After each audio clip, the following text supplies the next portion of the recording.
welcome to the Money Magpie podcast. In these podcasts, we cover all things money and investing to help you grow your wealth without tears. Today, we're looking at a subject that has recently become of great interest to me personally, even though it's a product that I've ignored for years. We're talking about gold, that shiny, pretty metal that has built up and destroyed empires for centuries. With gold, you're kind of in or you're out. I've always been completely uninterested in gold, apart from earrings, of course.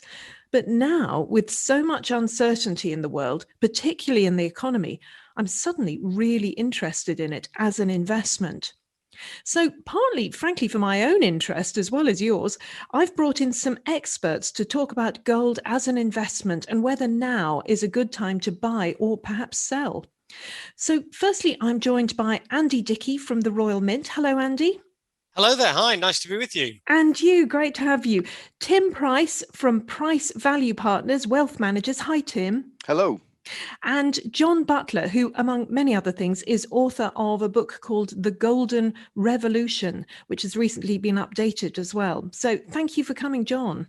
Thank you, Jasmine. So, Tim, I'm going to start with you. We've seen the price of gold go up in the last year, though not as much as we might have expected. What are you seeing at the moment when it comes to the price of gold? I mean, we've always allocated to gold and silver as monetary metals. So the fact that the gold prices now seems to be forming some kind of a base at around $1,850, $1,900 an ounce isn't too much of a surprise to us because we've been long-standing gold bugs for as long as I can remember.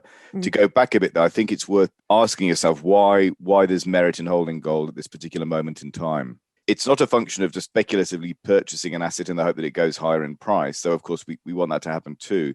It's primarily a function of the appalling nature of the instability within the global debt market. What is often overlooked by investors is most of the financial media and most commentators and most investors tend to focus more or less exclusively on the stock market.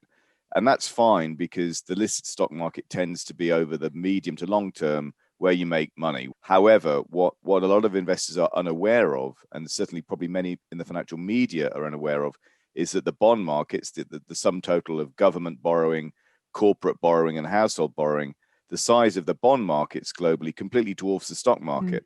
So developments in bonds are actually far more important than they're often given credit for. And the point I'd simply make now is that interest rates, which are a key driver for bond prices, interest rates have not been this low in all of recorded history. And because A, bonds are super expensive, and B, governments are still borrowing like there's no tomorrow, we are very concerned about that. And that for us is the primary reason why we want to own gold, because it's a form of money that can't be printed. Tim, this is similar to the way you're thinking about bond markets and gold, etc. Absolutely. So the objective for our business, for our clients, and for our own family money and for our own personal money, because it's all invested in the same way, is to preserve capital in real terms. And what I think the coronavirus crisis and the government response to the so-called pandemic has been meant that governments throughout the West have lost their minds, they've lost their senses, and they're printing money like it's going out of fashion. And ultimately, at some point, it will go out of fashion. So on the margin, investors, I think, are watching with a sense of disbelief. Andy, you must also be seeing a massively increased interest in gold and gold products. Yeah, absolutely. I think it's fair to say that gold and more generally precious metal investing kind of broke through into the mainstream on the back of COVID. There was so much uncertainty, especially in the early days, that we just found that the mass consumer, the retail investor, really flocked into precious metal investing. Our product portfolio is kind of suited to a range of kind of sophistication levels of investment. We have straightforward, physical metal accumulation products. We have digital savings products, but we also have, a London Stock Exchange listed product, and on all of them found new customers during the kind of height of COVID. And we're just coming off the back of a record year from the precious metals business at the Royal Mint. It's been quite phenomenal. And we don't see that demand dropping away anytime soon. Gold, silver, and platinum seem to have found their place on portfolios for the foreseeable. It does seem interesting to see how many new gold products are out, because you've brought out one, I think, fairly recently, haven't you? I mean, the thing with gold is it can be quite intimidating to get into. There's a lot of misconceptions. People think you have to take delivery of high value physical metal. We've created a product called Dickey, which allows smaller investors to accumulate gold from as little as £25 per month. So it's incredibly accessible. It's one of our most popular products. You are, in effect, buying into a store of the value of gold that is contained incredibly safely at the Royal Mint Vault. You know, we sit outside the financial system that is prone to systemic shocks from time to time. And every month you can use something that we've built called Auto Invest just to gradually build up your ownership of gold in the Royal Mint Vault.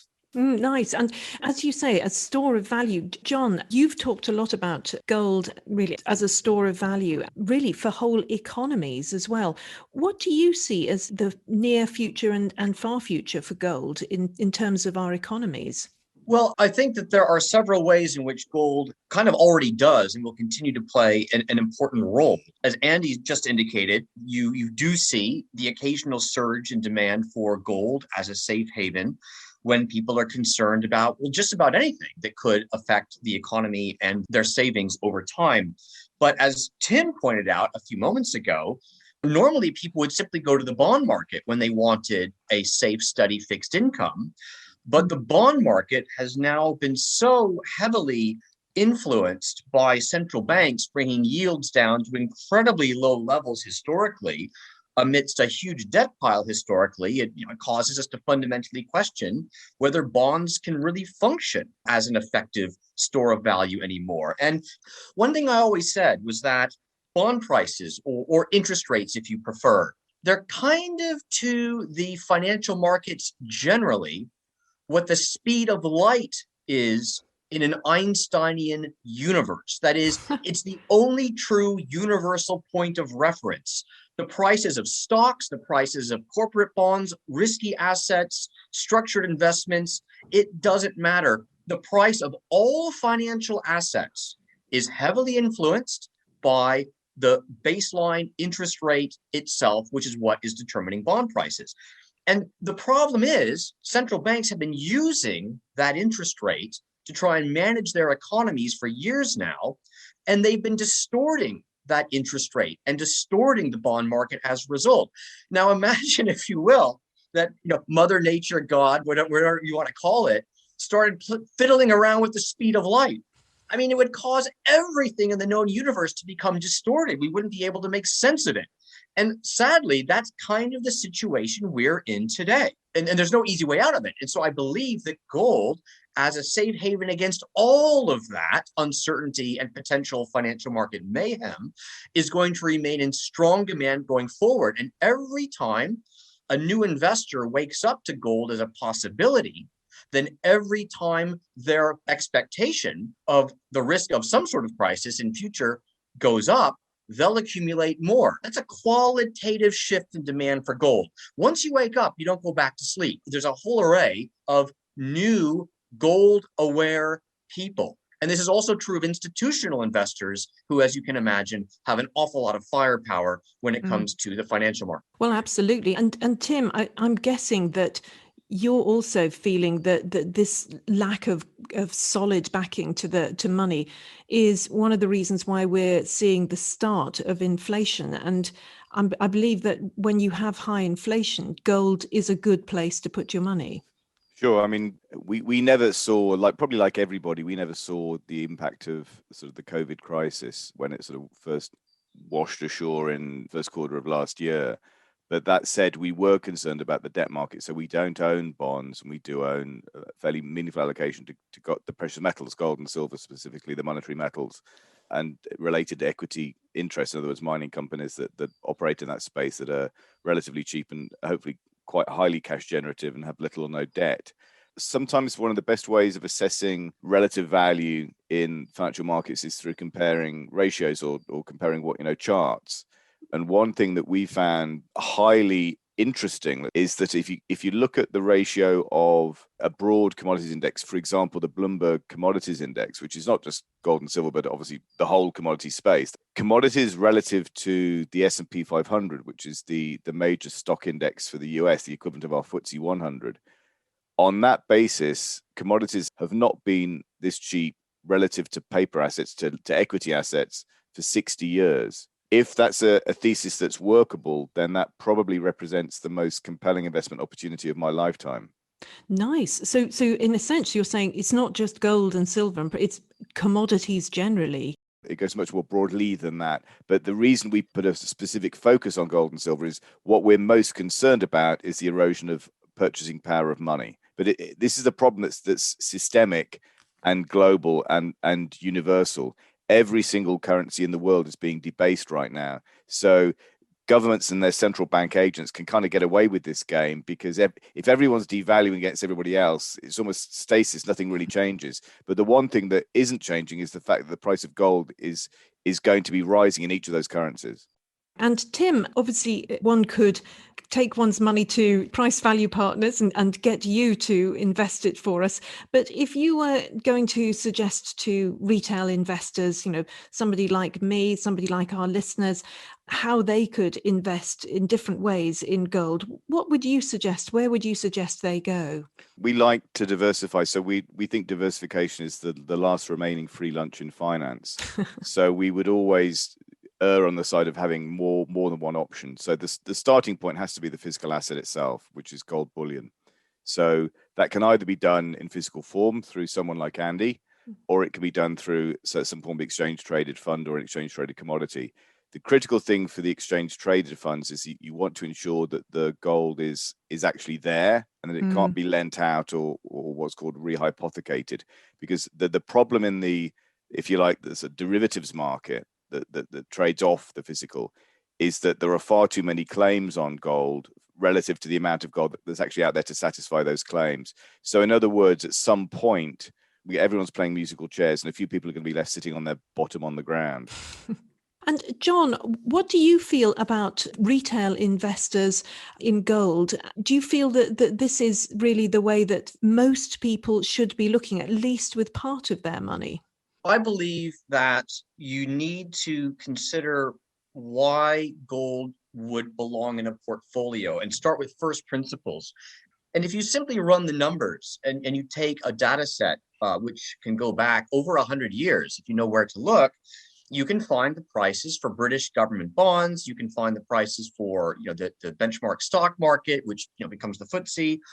You have also similar proxies in the United States, and then you can construct a portfolio using those traditional financial assets, and you can blend in some gold with it. And what you find is that through the ups and downs of what's occurred over the last century or more, blending in about 10 to 15% gold into a portfolio of stocks and bonds, that's where you maximize those benefits. And keep in mind, that is just a passive, flat 10 to 15% allocation, not taking into account what we've been discussing about excessive debts, excessive leverage, unbelievably low bond yields that do not offer reasonable protection against future inflation, even in the face of sharply rising commodity prices that we've seen over the past year.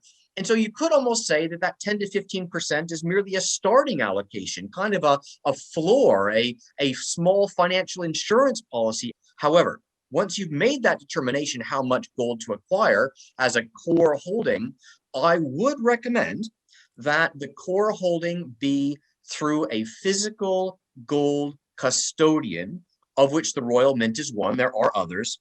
And the reason why I believe that's important is because the nature of gold as an asset, it is not a typical financial asset. It doesn't necessarily need a fund structure. It doesn't necessarily need a prospectus. It doesn't necessarily need to make regular regulatory filings the way funds, stocks, and other securities need to do to comply with securities law and securities regulation. And of course, we're all well aware that complying with laws and regulations is expensive. And so, believe it or not, you can get physical gold allocated from a physical gold custodian, such as the Royal Mint, and the fees that you pay to acquire that gold and to store it securely, insured, all of it, the fees you pay are actually lower than what you pay for one of the exchange traded funds that have to comply with securities laws and regulations, which are expensive. So that to me is the way to go. Yes. And Andy, are you finding that people are asking you to store the gold more than they were before? Absolutely. I think to Tim and John's point, the key driver in initial inquiries for the Royal Mint is diversification, is those investors that are looking to put a proportion of their portfolio into precious metals of some form, but they are unsure of what form that should take. You know, we offer pensions, and they've been doing phenomenally well over the past sort of 18 months for precisely that reason. People are just looking to allocate, 10 to 15% of their pension fund into gold, silver, or platinum. I think one of the things that the Royal Mint offers above all others is, to be perfectly honest with you, the vault. It's one of the most secure locations in the world. We're very proud of that status, protected 24/7. It sits outside the financial system. And when people start talking to our advisors, they realize that the precious metals can be far more liquid than they perhaps realize. So it's an incredibly liquid and diverse form of investment. And Tim, just finally, what do you see as the future of gold and, frankly, other precious metals? I mean, we've mentioned platinum and silver, which seem to be going up as well, sort of almost on gold's coattails. Do you see it really having a, sorry about the pun, golden future, at least in the short term? I think we may yet be on the verge of a super cycle for pretty much all of the commodities sector, including the monetary metals, gold and silver. And the reason for that is because unless governments change the way they're behaving, there's every reason to think that currencies are going to continue to depreciate in real terms against the value of gold. A question we often get from clients is at what price point we'd look to take profit. It's the wrong question to ask. Our answer to that question is it's a conditional one. We will look to take profits in gold or rotate out of gold into other assets as and when the circumstances that caused us to own gold in the first place change. That effectively means that the governments of the world have to get religion and start to behave themselves fiscally and financially. I don't see any sign of that happening. So unless and until we see some evidence that they're going to get their house in order, we're going to be happy gold bugs, I think, well into the future. And John, I mean, you have talked a lot about the potential for the gold standard to come back. Do you see that as possibly happening in our lifetimes? Look, I don't think you could rule it out.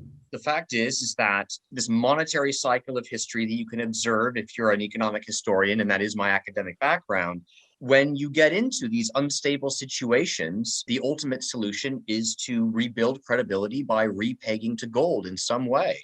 But the fact is that, as we've discussed, there's every reason for retail and institutional demand for gold to be increasing today because the economic environment is what it is. The monetary environment is what it is. And as Tim has just told us, there's not yet any indication that there's going to be a qualitative shift in either monetary or fiscal policy anytime soon. However, were there to be the move at either in this country or any other country to start seriously discussing the possible remonetization of gold, that would imply a potentially large shift in the demand function for gold, because you would have suddenly everybody needing to acquire some exposure to gold because it's going to become a reference point for the new money itself, and it becomes explicitly your go-to store of value rather than just being an alternative store of value. That shift in demand function for gold would have the potential to drive the price an order of magnitude higher. And believe it or not, there's a way to estimate what that order of magnitude would be. And that is to take estimates of the amount of gold that is available out there relative to the amount of money and bank credit that exists in the system. And then you basically back out via ratios what the implied gold price would be if you had to back some portion of the money supply or some portion of bank credit with gold. And you start getting into pretty astronomical numbers pretty quickly. That is gold easily in excess of $10,000 an ounce if you start going down that road. Wow. We've got so used to governments printing money just to, as you say, get themselves out of trouble, that we've just accepted it, except there is this sense of unease at the value of the pound in our pocket, or the dollar in our pocket, and therefore gold getting more and more popular. It does seem to be that is the future, at least the near future for gold, John. I believe so. And to put it in very practical terms, people sometimes complain about the price of petrol at the pump and whatnot, and these other everyday purchases we make, which sometimes seem to become a lot more expensive. It gives you some perspective that if you go back to before the big 1967 devaluation of sterling, which was not the last devaluation, we had subsequent ones, but that one was pretty big. Before that 1967 devaluation of sterling, you could have taken any amount of gold or silver that corresponded to the value of sterling at that time. So, pick your precious metal.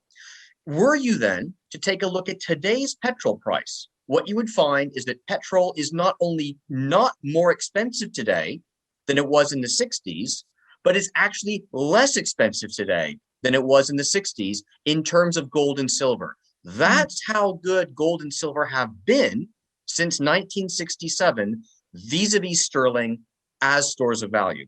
Well, I'm going to buy some, and it's entirely up to everybody else whether they do as well. Of course, we are not financial advisors. Money Magpie is not a financial advice company. We just give information, and I've brought in some experts to tell you what they think. It's up to you to make your own decision and potentially to speak to a financial advisor if you're thinking of investing in gold, silver, or any other commodity. So thank you so much, John Butler, Andy Dickey, and Tim Price for your words of wisdom on gold investing. If you'd like to find out more, we have a few articles on Money Magpie about investing in gold, together with articles on how to invest in an inflationary market. Check out our other podcasts, which you can find on YouTube and through our podcast section on Money Magpie.